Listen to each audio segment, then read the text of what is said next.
Hey guys, it's Satyaki and Parth here back after 3, 4 months pause of doing podcast. I think you know about the sad, unfortunate ending of Coordinated, but we are back as I'm mentioning with the Seven Show.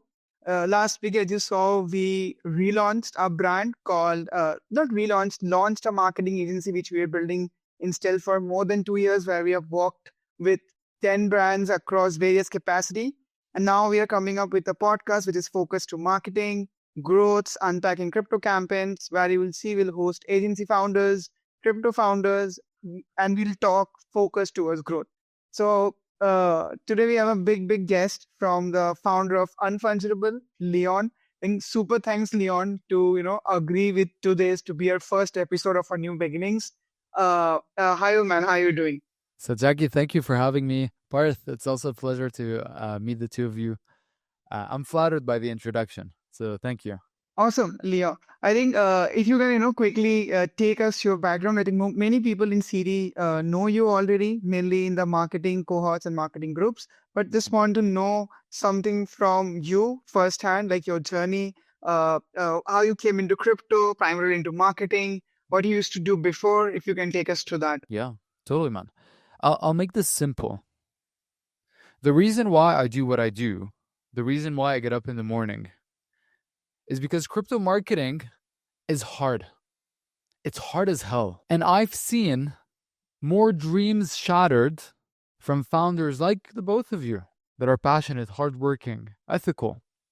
I've seen more dreams shattered not because these founders had bad ideas or bad products, but because they didn't know how to bring their products to market and give them the fighting chance they deserve. That's why I do what I do. It's why I create the content that I create. It's why I'm launching a free training next week. I never again want to see a founder get their dreams shattered because they didn't know how to give their idea a fighting chance. Most ideas will not succeed, will fail. But at least they will get the chance they deserve at fighting. That's why I do what I do in Web3. My history with running businesses and internet marketing started in 2017 when I started making fitness content on the internet. So I started making jump rope content. I thought I had found my calling. I thought I'd find my purpose and my dream. But very quickly found myself doing other things, including building internet communities. So my background is as an internet marketer, is a community builder. So it was natural for my path to eventually find its way into crypto, which in my opinion is the most powerful way or the most powerful tool at building strong communities. So that's a full circle moment for me. Awesome. I think as you just started, Leon, I think we'll start with that. The big campaign which you are doing, which you just mentioned on, I think, 22nd of October. Yeah. Precisely the next week, where you mentioned, I think you will going to reveal the every secret of crypto marketing. Yeah. And as you were mentioning that it will be a starter pack for founders and, the leaders and all, because Yeah. crypto as an ecosystem it erupts from a place where technical people are there, but many people, they just don't know how to do GTM, how to take it to market, or how to talk to users, not to, research brains and whatever. Tell us more about, the program which you are doing, as you mentioned the purpose, like, how you set it up. If you can drop certain alphas, maybe at the beginning of the show, like what we can expect from there, Yeah. and how that entire thing is going to be, carry forward. So you guys are actually going to be the first to hear this from outside of my team, by the way. You guys are getting the secret sauce. Next week, I'm conducting a workshop. It's going to be a 1-hour-long workshop. By the time you're watching this, it would have been already out. And during the workshop, I'm going to be releasing the most extensive marketing course I've ever made. It's going to be given all out for free. The course is almost 5 hours long. And every single concept that I've shared, every single strategy that I've seen work, are all going to be given out for free. This is something I've been building for the last 6 months. And it's something I could have easily charged $10,000 for. And the reason I say this is because this is the exact blueprint that I've used, like step by step, It's the exact blueprint that I've used to build Unfungible and generate by now over $4 million since starting Unfungible. It works because it works for me. And I could have made a lot of money selling that. But I won't, because I'm playing the long-term game. And I know there's someone in the same position I was in 4 years ago. There's a founder out there that is sharing a bedroom with his brother because he cannot afford to pay his own rent. And he is promising his mother every time he's on a call with her, just give me more time, Mom. I'm going to retire you and Dad soon. And that founder is counting on that crypto business to work so he can achieve his dream. So it's my duty to put everything out for free for that founder. Yeah, I think that's like a pretty deep thought. Like what gives you motivation? Like we see a lot of content, but paid content and all types of courses that are there. But what motivates you to like again push for giving this education for free again? As you mentioned, there is like an emotional thing of like helping founders and again giving them help or a toolkit to build what you have done. But I think there needs to be like a deep rooted need for you to like give that push. Yeah, of course. And I'll tell you the selfish motivation behind this. I love crypto. I think crypto as an industry is awesome. Crypto, you can make so much money by working in this industry. Like you guys are building an agency in this space. I cannot tell you the amount of money that floats around this space. I'm here to build for the long term. And to build for the long term, you need to inject so much goodwill in the marketplace. You need to create so much value. And if there's an industry I want to do this in, if there's an industry I want to build a legacy in, this is the industry. That's the selfish part of why I'm doing this. Got it. I think just one more question on top of that would be like would you have like a same thought when you were initially starting that someone would have like just created a playbook, and how did you think when there was no playbook and like in 2017 things were pretty new? So what do you think like is different from the time that you started, and would the same course work like the YouTube video that you have shot, the marketing thing which you shot like 2 years back, and I saw this yesterday going through all your things, and I think it's still the basics are still relevant to like today as well. Yeah, it's a fantastic question, by the way, Parth. I joined crypto full time in 2021. So late 21, mid 22, I started Unfungible. So I wasn't around during the 17 boom. I did buy Ethereum back then. Buy high, sell low club. But I wasn't around doing marketing. How has it changed since I started in the space? I would say the fundamentals remain the same because we're still marketing to the same people. People are still driven by status. Give people the ability to highlight their status within a community and they will jump at it. That's why Monad today, they are all over the timeline this week because the cards that they did, they're allowing people to highlight their status. Exclusivity is very powerful. It's one of the core human influence factors. Scarcity. People deem what is scarce valuable, which is why everyone who didn't get the Monad card is not like, fuck, they're tweeting about it and now they're grinding extra hard for it. The fundamentals remain the same. The strategy as to how do you deploy that is evolving over time because the ceiling is going higher. Think of InfoFi back in 2014. So early 2024, so I said 14, 2024. Early 2024, SocialFi was just InfoFi was the early days of InfoFi was SocialFi. And back then, the mechanism was very simple. Talk about a ticker, you got points. Whether you are a bot, an AI, a real human, shill a ticker and you will get points. Then it evolved to Shill quality content, and we will select you to get involved. Now we're evolving into an algorithmic way of InfoFi. Now it's called InfoFi. So the same marketing vehicle, in a way, has become more sophisticated over time. And this is only normal in an industry that is becoming more mature. The ways of marketing are maturing with it as well. But the fundamentals of what drives human being remains the same. Awesome. I think, Leon, that was actually my next question as you were sliding towards InfoFi. Yeah. So in current crypto marketing, InfoFi was, is a big thing. Yeah. I think as you was mentioning, it was kind of in the realm of social fi. And, as you were mentioning about takers and all this thing, Yeah. I'll start mentioning, it started with Kaito and then it, went to Cookie, then is Wall Chain. There are 10 other projects who will be following the same playbook. How will you were, you being an agency, I'm saying, is kindly, positioning with Kaito. Why I'm saying is this, because me and Parth other day was having this discussion. Dude, Kaito has, somehow taken a share of where agencies used to come.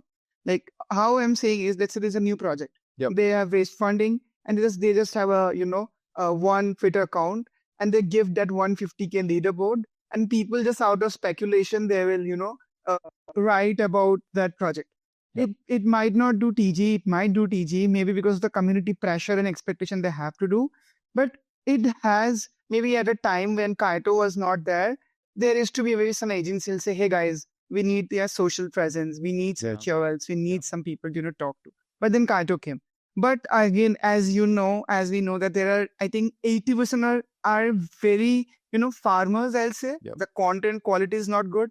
And if you track through the leaderboards, is the same people who are in all the leaderboards. Yep. So it's not actually reaching the net new users. So how are you thinking, being such a agency owner of, big project, a big agency owner, thinking about Kaito, the pros and cons, and how are you positioning yourself to, tackle through it? It's a great question. So InfoFi, I'll just give the base case for InfoFi, and then I'll tell you how, as an agency, you can. I've worked to make sure it does not disrupt my business model. InfoFi in and of itself is a very good top of funnel. It works. Whoever tells you it doesn't work, it works. Do you get a lot of bots? Yes. Do you get a lot of slop? Yes. Does it guarantee that you will succeed? No. Even if you pay an agency $1 million, it is not guaranteed that you will succeed. The reason why most projects fail is not because of Kaito or Cookie. It's because they have bad products and they had sloppy execution. So InfoFi in and of itself, to be honest, is a good product. It's a great product, man, what they built. Infinite attention machine. It's a good product, man. And to be completely honest, it has diverted a lot of marketing budgets from the teams. Because now the teams are, I'll just pay $150,000 to get myself on a leaderboard and I'll give $100K in rewards. And that's it. That is money that would have been spent with agencies that is now going to Kaito. Does it still mean that companies are not investing in agencies? No, they actually are investing in agencies. So money, I because I'm part of so many chats, because I have so much insight in where are companies spending their money, it's not unlikely or it's not uncommon that companies are spending $1 million on Kaito and $1 million with agencies. Because the ultimate goal is that the two complement each other. As a company, you need top of funnel awareness, but you also need to drive a certain narrative. The problem with Kaito is that you do not have control over the narrative that is being pushed. Companies need puppets that they can tell, okay, now you're going to go and you're going to say how amazing your stable coin platform is, because that is the narrative that we're trying to push, and we're trying to appease to attract investors in the stable coin market. You can't do this with InfoFi. You can't give a brief giving all the talking points and getting people to post, and they only get paid if they post it that way. So they're adjacent to each other, InfoFi and agency. However, there's less marketing budget going to agencies. How do you overcome this? We overcame this with Unfungible by doing more volume. If before 1 out of 5 brands we work with, 1 out of 5 brands that inquires to work with Unfungible closes. Now it's become 1 out of 10. We've doubled our outreach. We've doubled how much marketing we make. We've doubled the content. We have almost brute forced our way into growth. That's how we continued growing, even in a time where most agencies were losing traction. We brute forced our way because of volume, with volume. If you guys only know the type of volume that we have at Unfungible, in terms of how many teams are being contacted every single week, how many pieces of content are being produced, how much I'm spending on my video team, there's a big machine behind Unfungible. And we had to brute force our way into this. A second part of it is also strategy. So I'll mention the last part, and I'll stop here because that's the end of my point. Strategy. If Kaito has disrupted influencer marketing, what hasn't Kaito disrupted?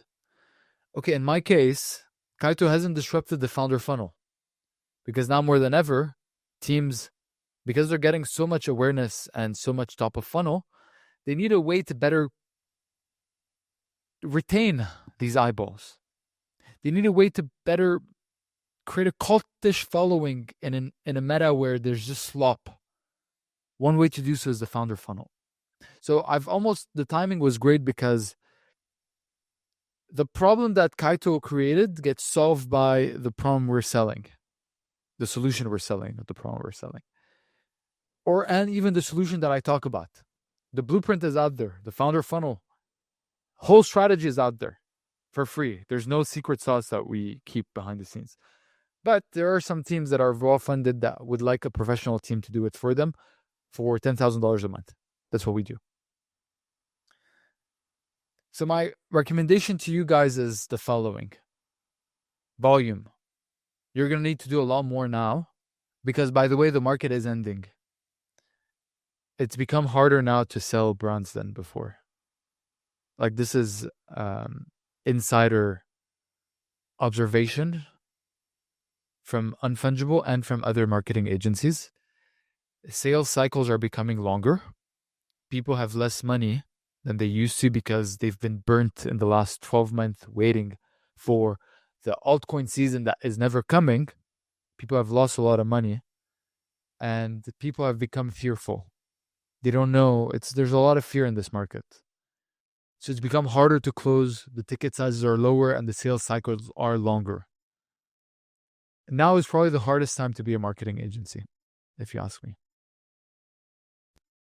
The only alternative is volume and strategy. That's the only thing we have control over. Just to add on to this, in terms of strategies, how different do you think the strategies are in terms of a pre-TGE project to a post-TGE project? It's completely different. It's a very different strategy. Pre-TGE, you're playing the hype game. Post-TGE, you're playing the announcement game. What do I mean by this? Luca Nets is a professional at making the ordinary seem like the extraordinary. Two brands can be shipping the same products or can be shipping the same partnerships. What Pudgy knows how to do very well is create a propaganda machine around every event that makes it seem a lot bigger than it actually is.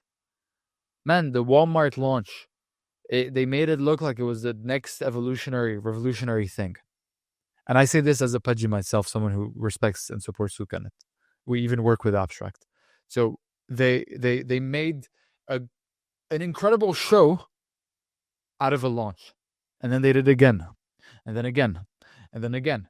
And then Luca is in the White House. Oh my God, Luca's in the White House. They know how to do announcement propaganda I just came up with that word, by the way. Announcement propaganda. Which is why they are number one in their respective category. They know how to stay top of mind, and they keep feeding proof to the market that they are going somewhere. And now is the last chance to ride the train before it's too late and you are priced out. That is post-TGE. Pre-TGE, you're playing the game of speculation. It's a game of speculation. Can you create a perception that people will make money off your launch? If the answer is yes, or how much of yes is an answer will dictate how successful of a launch. There are some brands that are mega hype because it is a guaranteed that people will make money. And these are the hottest brands. The brands that are in the middle, there's like, ooh, I might make a bit, but I'm not sure. Is it worth my time and energy? Maybe I'll grind, but you know what? I'll just do it a little bit in case. It's a spectrum. And, we've seen the brands that are at a complete yes versus those that are complete no. So yeah, completely different game, pre and post launch. Got it. Thanks for that. I think, Leon, it really seems that we are, not recording the show, or you were spilling up secrets to us, maybe in a personal way. I think great, sharing all these insights, because not only us, many marketers of many projects, they will get help, and obviously agency owners. I think me and Part personally, learning so much while having these discussions, how you're sharing and all these things.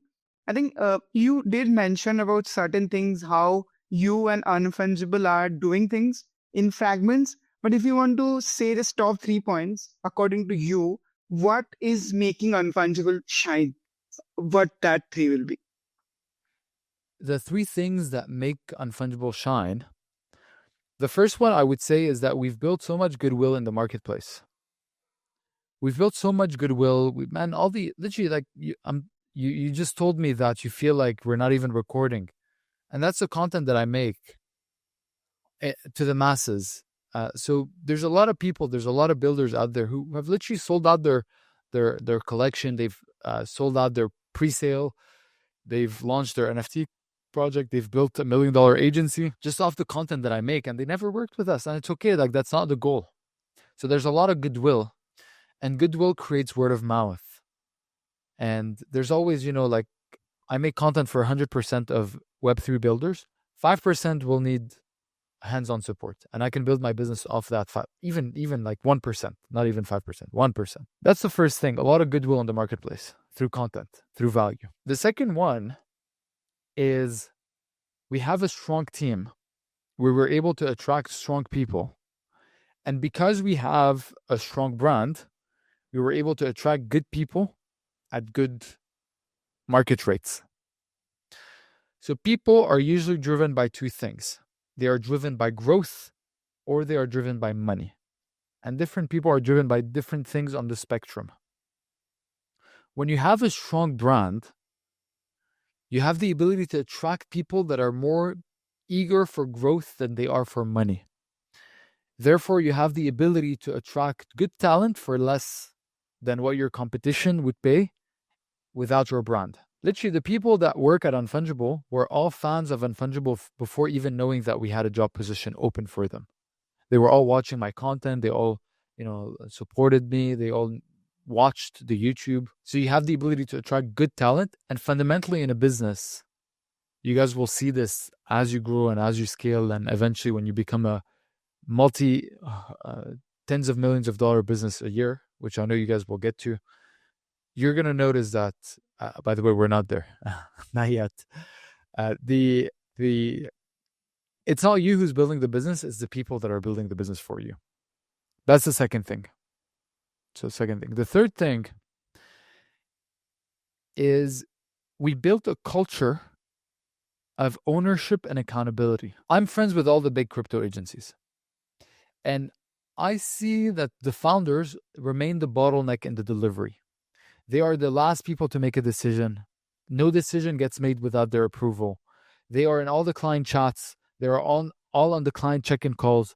They are not micromanaging the product managers. They're everywhere. When you hire good people, leave them alone. Give people space. Give them ownership and give them responsibility. That's what we have at Unfungible. space, ownership, and responsibility. And, as simple as it seems, it's harder done than said.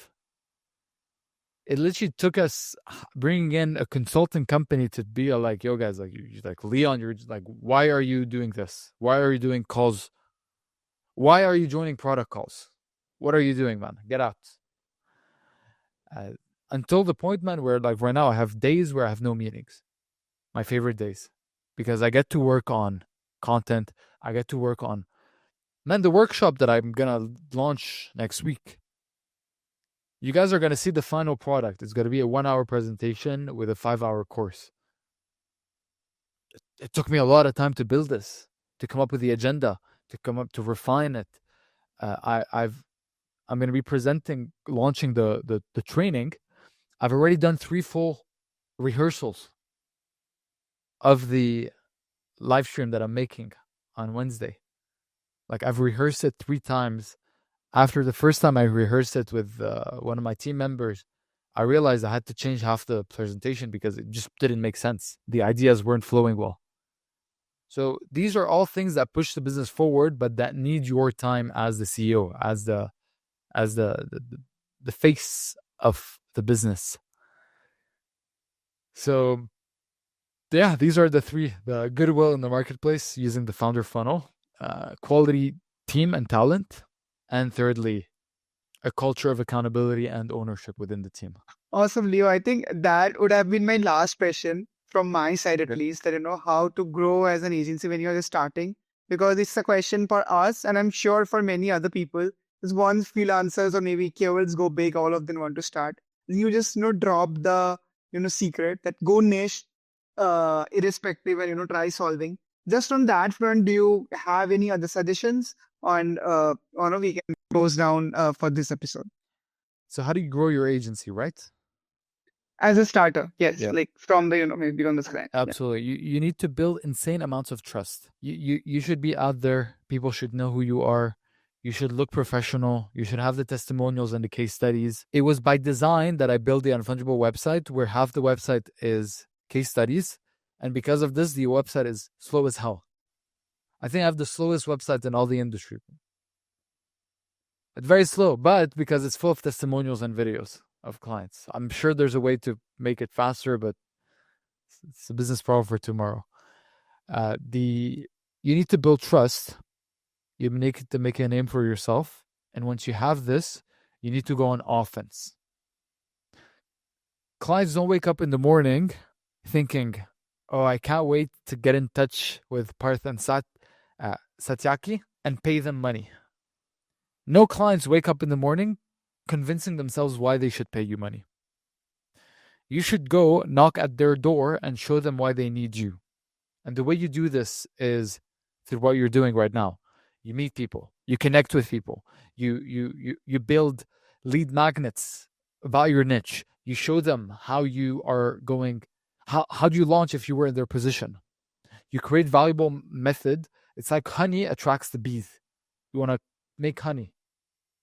You're going to become a honey maker to attract the bees. If you want to go fast, you build an outbound team. You build a team of people, or you do it yourself at first, where you just outreach and take sales calls. And you get very good at that. With Unfungible, the reason why we are where we are today is because we have a very strong sales team. It's what differentiates us from all the other agencies. All the other agencies are building on word of mouth and connections. We are building with a freaking sales machine. We're contacting thousands of companies a week. We've had over 3,000 sales calls with companies. I can open my calendar right now, and I will guarantee you my 2 sales guys are on a call as we speak. Like, I could hop off this call and see that there's money that was just deposited. Action, volume, and you need to get good at it. Is it awkward? Maybe. Am I going to get blocked? Yes. Is it going to be, is it weird? Yes. But no one's doing it. That's why you will. I've seen agencies, I've consulted agencies that have scaled from 20K per month to 200K per month that are now at 350K per month. I'm somewhat pissed because they outgrew me. They are doing this entirely off an outbound team that I helped them build. So, action, volume. Alright. Perfect. I think that was great insight. I have two quick questions that I want you to quickly like get over with. Is first is like Yeah. on personal branding and how important Yeah. is personal branding.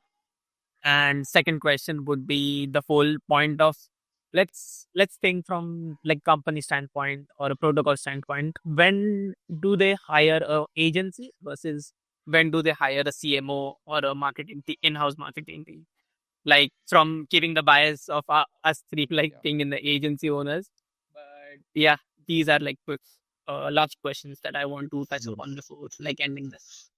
Yeah, I mean, the first question is the importance of personal branding. Personal branding is everything. You don't need a project account. You guys, the podcast is called, the agency is called Coordinated. No, it's called the Seven and Co. I think if you see the branding, it's from our last thing. But yeah, it's called Seven and Co. And our podcast name is the Seven Show. Okay. So your company should not have an X account. If it has an X account, delete it because it will force you to lean back on it.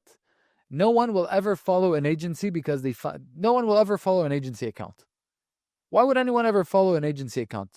If I started Unfungible.xyz tomorrow on X, why would people follow it? There's no point. There's no value. It's boring. Your personal account is the account. Both of you should be out there building your personal brand. Posting. If that's Eigenlayer, you both need to become the biggest KOLs on Eigenlayer or whatever vertical you decide. And that's how you get the deal flow. People resonate with people. It's the only way to build in this industry. That's the first one. What was your second I'm question just again? asking you a question because you have been in the industry for a long time in terms of like companies or protocol who are looking for marketing. When do they go for like an agency versus Yes. a CMO or a marketing team Yes. which is in-house? It's a good question, and I'll tell you this as someone who hires agencies and who hires in-house. So with Unfungible, we have in-house and we work with other agencies. When we work with other agencies is usually for external expertise that I know we will take time to develop in-house. So one of the things I've invested a lot of money on is actually knowledge and guidance. So to have someone come in and build out our processes for us. I've hired for every department of the business, I've paid money and hired people to come in as agencies. Sales team, someone has come in and built our sales scripts, our sales processes, our sales CRM. Product, we have someone that came in a company that came in, worked on our organizational structure everywhere. So you almost borrow someone else's expertise and you pay for it. The second thing is when you have something that is experimental. I'll tell you, for example, the content that I'm putting out on Instagram, the short form content that I have on Instagram and TikTok, I recently started doing this. It's with an agency because my focus is X and YouTube. These are my primary channels and I do not want to take my attention away. So I got this agency because I wanted to start exploring these other channels. Are they going to work? I don't know. But I paid, it was expensive. It was like $30,000 or $35,000 for an agency, a 6-month program that are helping me create videos. 2 months in, zero return. Like nothing. Did the agency do wrong? No, absolutely not. Again, I've never invested money in someone that didn't pay off. But it takes time. So I don't know if this is going to work and continue. So I don't want to hire in-house. Instead, I just want to get the expertise of other people that have done it. But when it's something we know how to do, I just hire internally. That's the difference. Perfect. I think great takeaways from the podcast. The Perfect. one key takeaway for me is again, which I believe in personally as well, is build trust, and that is something I'm highly aligned with. And yeah, thanks for having us, Sigon, and was great chatting with you. Go ahead, Satyaki. My pleasure. Thank you, gentlemen. It was a great conversation. I had fun. Yeah, Leon, super, super thanks. I think, again, you become the Genesis guest of a new podcast. And, you literally, like, as I'm continuously saying, the the data you are sharing or the information which you were just putting up, it doesn't feel that, okay, we are, recording this and putting it in this public. I think that shows why Unfungible is, such big success and you guys are working with, such big projects. Super thanks. Wish you all the very best for all the future endeavors. Thank you, man. I appreciate you guys.